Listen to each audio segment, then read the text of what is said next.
Salut à tous, c'est Marco, bienvenue sur la 2CGM.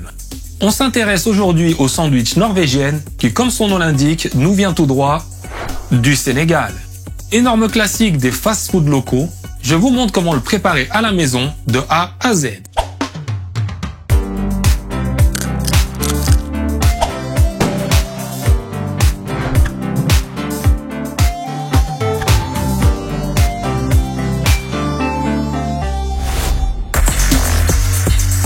Pour nos sandwichs norvégiennes, on a besoin d'œufs. Pensez bien à checker la description pour avoir tous les liens et les détails nécessaires pour réaliser cette recette. Continuez de vous abonner en masse, on est bientôt 100 000, c'est un truc de fou. Je me suis toujours demandé d'où venait le nom norvégienne, surtout en regardant la composition du sandwich qui n'a franchement rien de scandinave. Impossible de trouver l'information. Si quelqu'un a la réponse, qu'il le fasse savoir en commentaire, on le remercie d'avance. La norvégienne se compose du même type de galette qu'on utilise pour les shawarma ou autres sandwichs roulés. Gemma vous a expliqué comment les faire dans cette vidéo. C'est tellement rapide et simple que c'est le moment de se lancer. On commence par la sauce oignon qui, je vous le rappelle, est une institution au Sénégal. Le mortier du bled est de retour. J'y envoie une feuille de laurier sèche, une cuillère à soupe de poivre noir et quelques piments. Je pile pour en faire une poudre, puis j'enchaîne avec une grosse gousse d'ail dégermée. Je pile à nouveau pour en faire une pâte.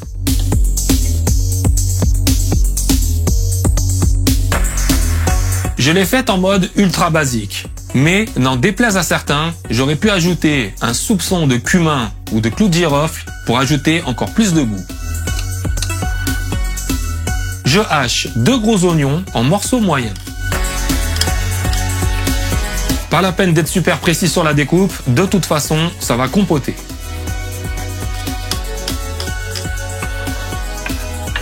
J'ai fait chauffer un peu d'huile neutre. J'y envoie l'oignon et je fais revenir le tout. Quand il commence à devenir translucide, j'ajoute mon mélange d'ail et d'épices et je mélange à nouveau. J'attends que ce concentré de saveur cuise un peu, puis je rince mon mortier et je mouille à hauteur.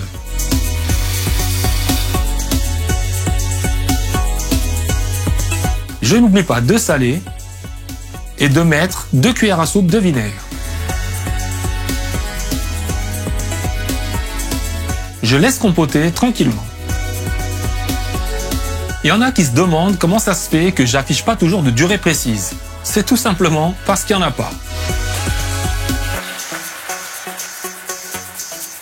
Il faut obtenir cette texture.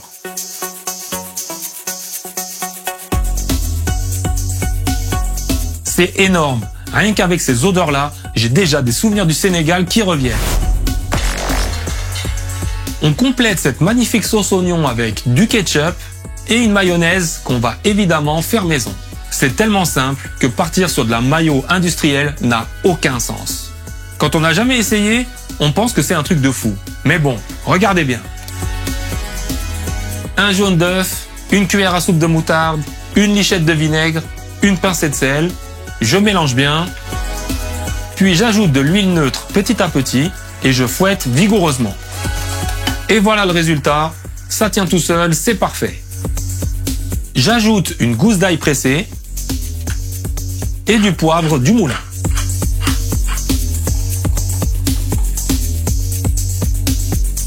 Faites gaffe les gars, c'est addictif ce genre de choses. C'est un coup à s'enfiler le saladier avec une bonne baguette dès le petit déjeuner. C'est très rare de trouver un sandwich sans frites à Dakar. C'est vraiment un ingrédient indispensable. Certaines personnes sont carrément payées à découper des frites toute la journée pour alimenter les différents fast-foods. Je débite 2 grosses pommes de terre en frites relativement épaisses.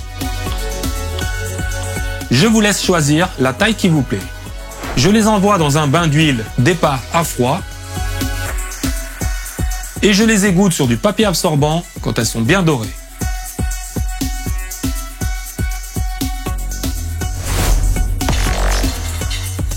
Les stars du jour sont là, de jolies merguez faites maison.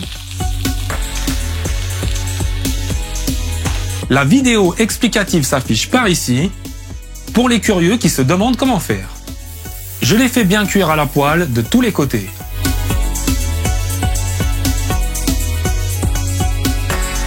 J'enchaîne avec la deuxième source de protéines du jour, des œufs sur le plat. 1 ou 2 par personne, encore une fois, c'est vous qui voyez. On est 5, il va donc falloir enchaîner. Ce que j'aime bien faire pour tout garder chaud, c'est de les mettre au four à 90 degrés pour ne pas que ça refroidisse avant de passer au montage. J'ai préparé un peu de salade, de tomates et d'oignons pour les fibres. Tout est prêt, c'est le moment de monter un sandwich bien généreux. Une galette que j'ai rapidement réchauffée, je tartine un peu de piment, ça c'est pour les courageux. J'enchaîne avec de la sauce oignon et les œufs sur le plat. Je râpe de l'emmental ou du gruyère généreusement. Une dose de ketchup. Je dépose 1 ou 2 merguez par-dessus. Quelques frites que j'arrose encore de ketchup. De l'oignon rouge coupé finement. Un peu de tomates fraîches et de salade verte. Et je termine avec la fameuse mayo maison. Il ne me reste plus qu'à essayer de fermer tout ça. J'avoue qu'avec du papier aluminium, c'est beaucoup plus facile. Mais pour la vidéo, c'est pas très présentable.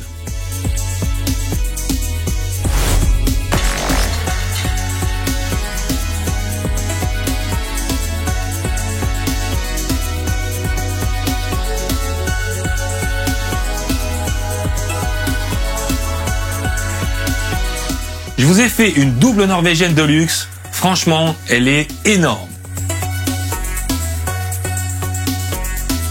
C'est magnifique. Tous les codes de la norvégienne sont respectés.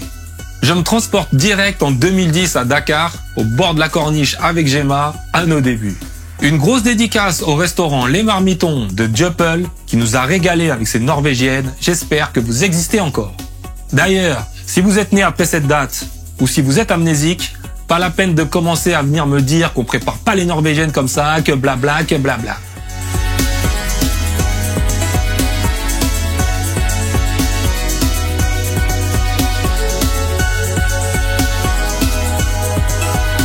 À la semaine prochaine sur la 2CGR.